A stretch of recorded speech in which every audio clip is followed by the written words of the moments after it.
The big board autopsy, spotting trends in the wake of the trade deadline. The immediate aftermath of the trade deadline is full of evaluations, winners, losers, grades, and awards. We here at The Athletic have even trained our eye on ourselves. Now we're wondering, how did our big board do? In the end, 21 of the 60 players we listed on the board got moved. After you work out, you can feel worn out. Reach for core power and rise to a whole new level of recovery. High-quality protein to build muscle. The nutrition you need to power on. Ready to order? Scan the QR code now or visit grabdeal.us/10. We use a red, yellow, green light system to evaluate the likelihood a player gets traded. In broad terms, a player with a red light would register as a surprising trade piece. A player with a yellow light is typically on a team caught between buying and selling or has extra years of team control on a seller. It can go either way. And a player with a green light is one who is being actively shopped. How did that system play out this year? The only one of our 6 red lights to be traded was Luis Garcia Jr., who switched from a yellow light to a red light in our minds because Curtis Mead had already been moved. Last year, one of 5 red lights was traded, Taj Bradley. 1/3 of the players with yellow lights were traded, which is pretty much in line with 2025, when 32% of yellow lights moved. 9 of 21 green lights were dealt, which is a little low. It was 10 of 20 last year. Part of this owes to individual team inactivity. We're looking at you, Cincinnati, and our choice to stock the last section of the big board expanded from 50 to 60 this year, with guys likelier to be traded. As for our team fits, which always generate conversation in the comments, we didn't do so hot. Only 5 of the 21 players were traded to a team we listed as a best fit.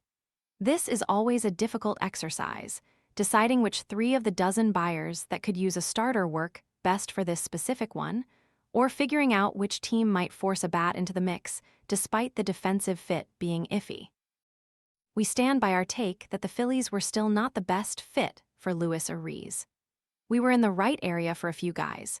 We pegged the Red Sox and Rays as fits for multiple catchers, but we didn't think Baltimore would trade Adley Rutschman in the division or that Tampa Bay would view Liam Hicks as a full-time catcher. But we'll go back to the drawing board on this for next year. Advertisement, and now on to the rankings. 4 different reporters rank the potential trade candidates, balancing the different criteria, talent, immediate impact, team control, financial cost, in distinct ways.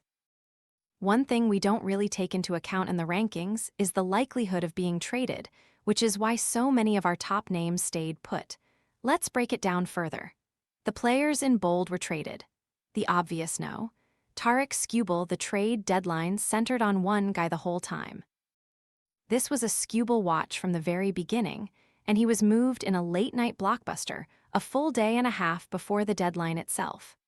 Putting Skubal at the top of our big board was inevitable from the moment the Tigers stumbled out of the gate, and his trade to the Dodgers was, in fact, the biggest deal of the week. Jackson Holliday, one of our regrets regarding last year's big board was that it didn't include the biggest name moved at the deadline, Mason Miller. So this year, we wanted to err on the side of inclusion. That's why we kept Abrams and Ryan there, even as reporting suggested it was increasingly unlikely they'd be dealt. And that's why Holliday was a late addition when his name came up in reports. If anything, we still sweated this group being too small when late reporting suggested Hunter Green and George Kirby also had a chance to change teams. Ultimately, no one from this group was traded, nor was Green or Kirby. So, were we wrong to include these players on the big board, or is this group of non-trades a byproduct of the format itself? Each of these 6 was labeled with a yellow or red dot, meaning uncertain or unlikely to be traded. We knew these 6 were long shots, but that's usually the case with the most impactful, most valuable players. We simply couldn't ignore, based on reporting, the possibility that a team might make this kind of splash. Instead, the Padres and Twins ultimately decided to buy, while the Angels, Nationals, Rockies, and Orioles sold without tearing their rosters to the studs. Advertisement controllable, movable assets 8. Adley Rutschman in a way, this trio justifies the 6 players who came before. Soriano was traded with 2 years of remaining team control. Rutschman was traded despite being a legitimate Orioles cornerstone under contract for another year. The fact that 2 of these 3 were traded is why we couldn't ignore the fringe availability of guys like Abrams, Miller, and Goodman. The 2 trades that came closest to matching the size and scope of the Skubal deal were Soriano to the Blue Jays and Rutschman to the Red Sox. Those 2 moves involved prospects who ranked number 47 on Keith Law's updated top 70 prospects list, plus other notable prospects. The Skubal trade cost the Dodgers nose. So, in all, 3 of our top 10 players were actually traded, and each of those trades involved at least one top 50 prospect.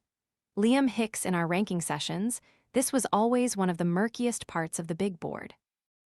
There was a lot of talent, but aside from a couple of rentals, Gaussman and Mize, it was never clear if any of these 10 would actually be traded.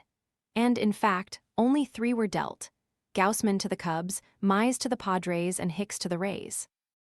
Of the 7 who didn't move, 4 played for teams that bought at the deadline: Cubs, Astros, Mariners, Padres.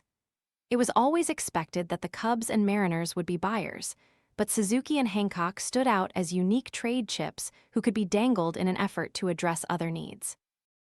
That's always easier said than done, and perhaps we overestimated the possibility of such a move, especially in Suzuki's case. Advertisement 4 players in this group came from the Marlins, who wound up trading only one of them, Hicks, while reportedly considering offers for almost everyone on their roster, at least on the position player side. The Marlins were an unusual case heading into the deadline because they had fallen hard in the weeks leading up, and we were at least correct in assessing that they were likely to sell with some potential to sell big.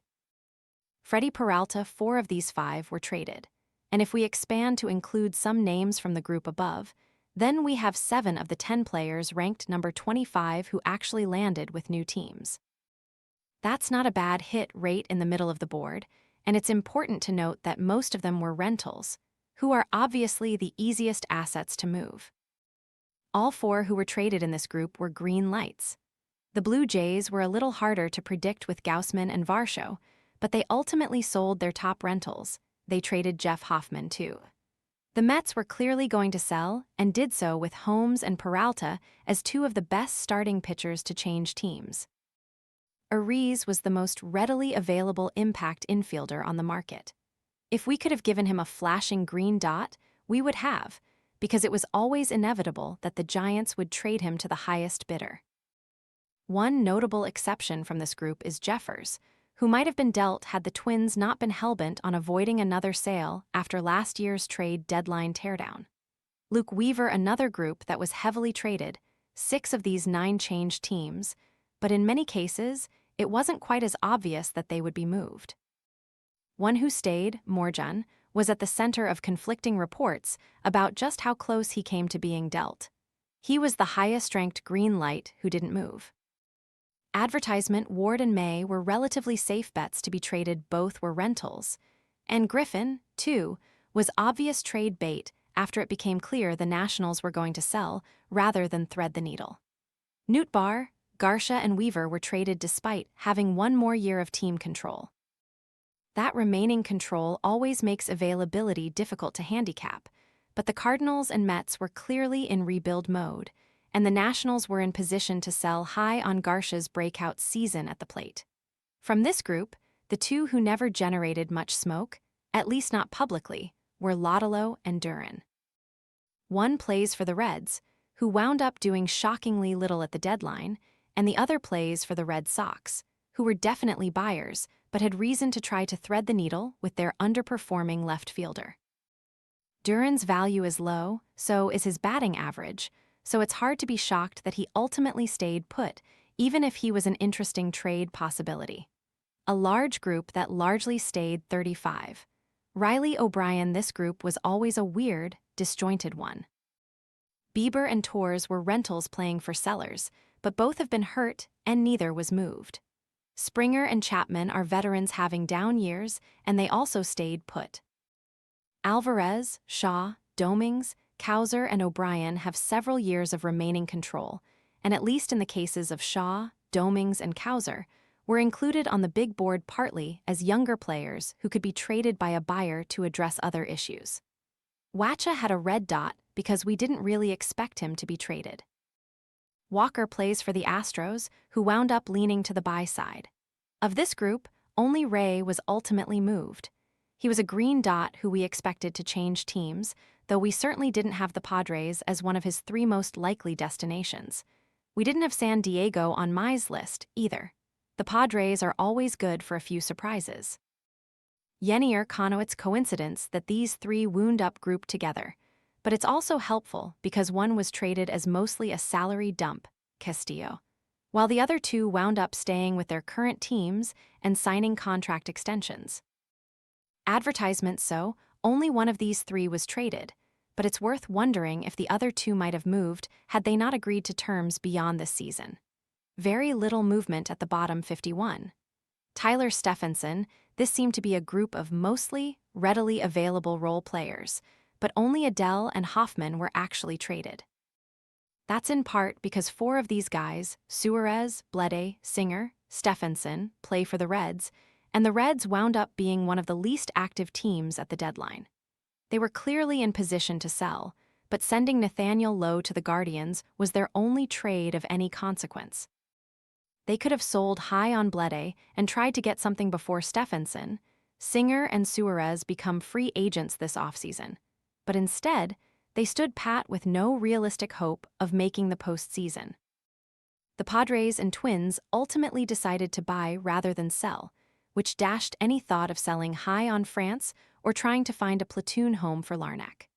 We were definitely right to have a green dot on Soler, who was so readily available the Angels designated him for assignment the day after the trade deadline.